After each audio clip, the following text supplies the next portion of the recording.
तो नमस्कार प्रणाम, आप सभी के स्वागत बा हमारे यूट्यूब चैनल में। और फेसबुक पेज पर देख रहल बानी तो फेसबुक पेज के फॉलो कर दी और यूट्यूब चैनल के सब्सक्राइब कर दी। चलिए आज बहुत ही प्यारा song power star Pawan Singh ji के, जो कि नथिया पे 9 गो बहुत ज़बरदस्त धमाका मचाने वाला रिलीज हो चुका है। तो चलिए आप सबका उसका ब्लॉग बनाते हैं। चलिए पहले हम लेडीज़ वाला मैटर सुनाते हैं, उसके बाद जेंट्स वाला सुनाएंगे। और वीडियो में बने रहिए और चैनल को सब्सक्राइब करिए, फेसबुक पेज को फॉलो करिए और वीडियो को शेयर करिए, गर्दा मचाइए, कमेंट करिए। जय। बेरी बेरी किसके डिमांड ना करो, घुसतर राउटे में कांड ना करो। बेरी बेरी किसके डिमांड ना करो, घुसतर रेवटी में कांड ना करो। बेरी बेरी किसके डिमांड ना करो, घुसतर रेवटी में कांड न करो। बेरी बेरी किसके डिमांड ना करो, घुसतर राउटे में कांड ना करो। सांझे से फायरिंग करे जा और करब कगो। सांझे से फायरिंग करे जा और करब कगो। उसके बाद पावर स्टार पवन सिंह का आवाज है। अरे छागल पर 6 गो या नथिया पर 9 गो, छुई कोनो घघरी त गोली चली 100 गो। छागल पर 6 गो या नथिया पर 9 गो, छुई कोनो घघरी त गोली चली 100 गो। छागल पर 6 गो या नथिया पर 9 गो, छुई कोनो घघरी त गोली चली 100 गो। पे 6 गो नथिया पे 9 गो, छुई कोनो घघरी त गोली चली 100 गो। फाड़ दे। तो चलिए और आगे मजा लेते हैं।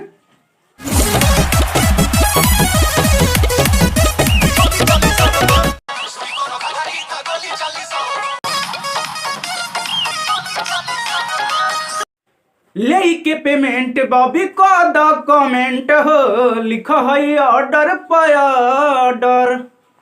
ले के पेमेंट बॉबी कर डॉक्यूमेंट हो, लिखा है ऑर्डर पे ऑर्डर।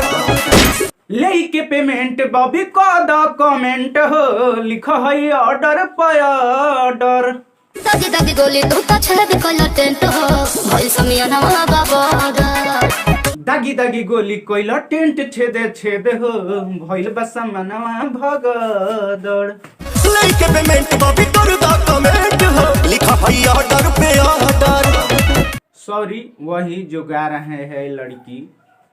दागी दागी गोली कोइला टेंट छेदे छेद हो, भइल बसा मनवा भगदड़। दादी दादी गोली तू तो छेद कल टेंट हो, भाई समियाना बाबा।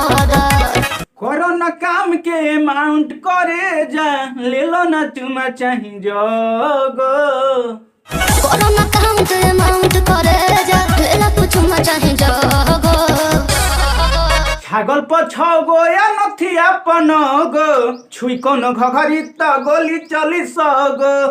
छागल पर 6 गो या नथिया पर 9 गो, छुई कोनो घघरी त गोली चली 100 गो। छागल पर 6 गो या नथिया पर 9 गो, छुई कोनो घघरी त गोली चली 100 गो। का बुझलू? छागल पे 6 गो नथिया पे 9 गो, छुई कोनो घघरी त गोली चली 100 गो।